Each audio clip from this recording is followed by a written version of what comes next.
Okay, we're going to quickly introduce two laws, the law of sines and law of cosines. Law of sines, we can see that we have proportions, we have ratios that are set equal to each other make proportions.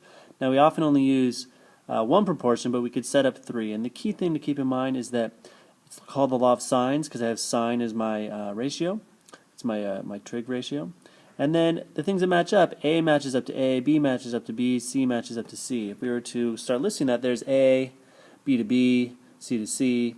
Those are our pieces over there. So we have to keep those together. We can't start mixing and matching as we want. We have to do A to A, B to B. And it's obviously the angle, right? Angle A is what gets put into the sine function. And there's B and there's C. So if we wanted to do something like that, our key information would be I have two angles in a side, and I could think of law of sines there. And so I would look at B, and I can have B over sine of 42. Now you can see one thing that I did is I flipped it, because a ratio or proportion you can flip both sides, and that's okay. It'll be easier to have B on the top here. And so B over sine of 42 equals 12 over sine of 75. That's my A values. Now to undo division of sine of 42, I would multiply, and I get 12 sine of 42 over sine of 75. Now, it's very tempting to think about crossing out the signs. However, you cannot do that. It's not a variable, it's a function. And so you have to plug that in there, and that's a calculator problem. This would be your exact answer.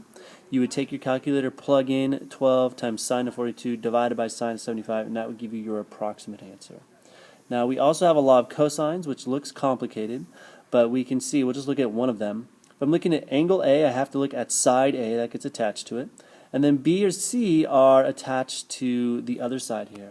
And if you ignore this piece, the 2 cosine piece, this looks like the Pythagorean theorem. In fact, you can think about it as the Pythagorean theorem with another piece added to it, which is the minus 2 BC cosine A. So we use those values, and this is helpful when we have 3 sides and 1 angle. So we'll look at a quick example of that.